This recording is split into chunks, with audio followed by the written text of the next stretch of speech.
Worldwide, almost all power generation has largely relied on the exploration, extraction, and consumption of ever-diminishing reserves of fossil fuels.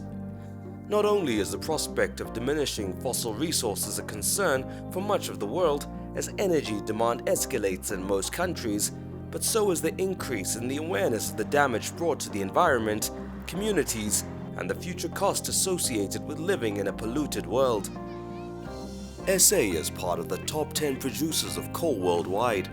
70% of the energy consumption in South Africa is largely generated from coal. This is 30% above the global average. 92% of the country's power generation is based on the indigenous production of coal. This share exceeds the global average of 40%. South Africa has millions of tons of ash generated by decades of burning coal for power or to produce gas. Disposing of fly ash has become increasingly costly, and attempts to use it in a variety of applications has made slow progress. It is estimated that Sasol and Eskom combined use plus-minus 200 million tons of coal per year. The state utility Eskom, with 12 power stations located in Mpumalanga province, consumes plus-minus 120 million tons of coal per annum, producing plus-minus 34.4 million tons of ash. With Sasol producing plus-minus 10 million tons of ash per annum.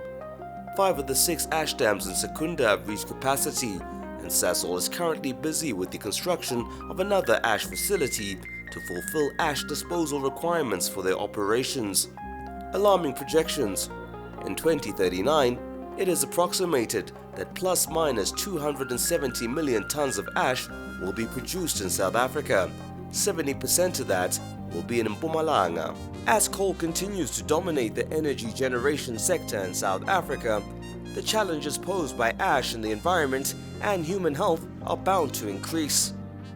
However, ash has many beneficial uses, such as manufacturing of various construction materials with an economic value.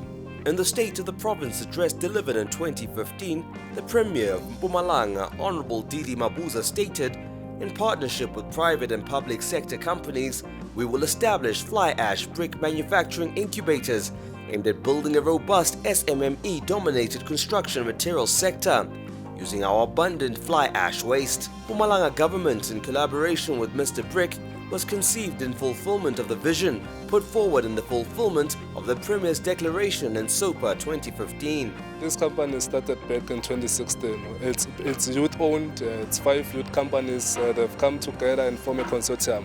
Those are the people who are owning this company. I'm part of those youth who are owners of the company. I'm also a director here.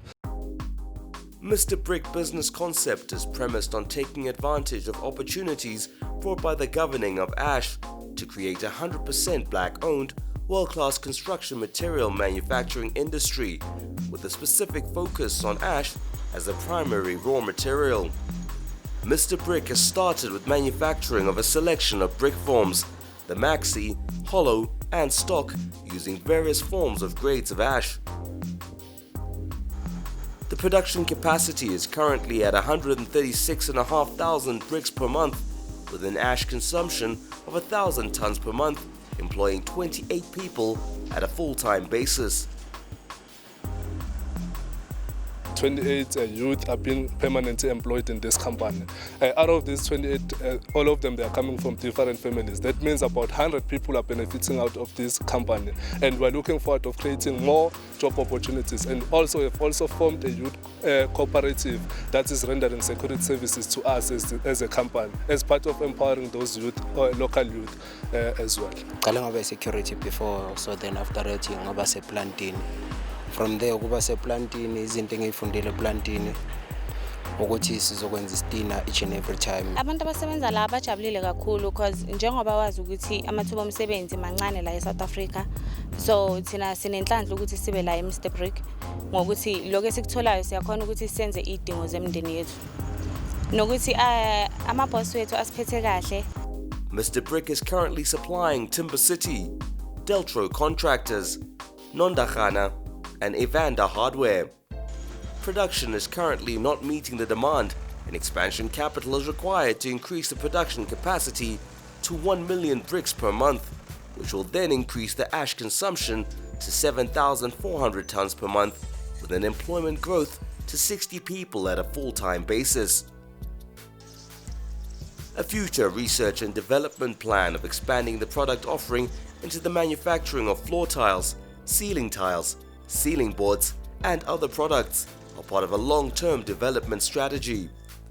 This strategy includes an expansion into the production of construction materials such as curbs, beanie blocks, precast water channel, median barriers, culverts, concrete pipes, and precast chamber sections, which are being considered in the future plans and will require support of capital resources for the expansion and the research and development facility to conduct research. To achieve the vision, mission, and future plans, Mr. Brick would require capital resources for expansion, a research and development facility, capital funds of 35 million broken down into site establishment, machinery, equipment, vehicles, and a research and development facility. Currently, Mr. Brick purchases ash from Sasol. An additional requirement would be to acquire the ash at no cost to company, as supported by the National Environmental Management Act, Section 28, which states every person who causes, has caused, or may cause significant pollution or degradation of the environment must take reasonable measures to prevent such pollution or degradation from occurring, continuing, or recurring. This is followed by a clear principle as drafted by NEMA, which states beneficial use of environmental resources must serve the public interest, and the polluter must pay for the cost of remedying pollution, environmental degradation, and adverse health effects. As Mr. Brick, we propose a solution to dealing with the environmental hazard that will require a mutual beneficial relationship with state utility companies such as Eskom and Sasol, with a vision and mission that will propel infrastructure development, bringing back dignity to the people and the community with a favorable outcome to the environment.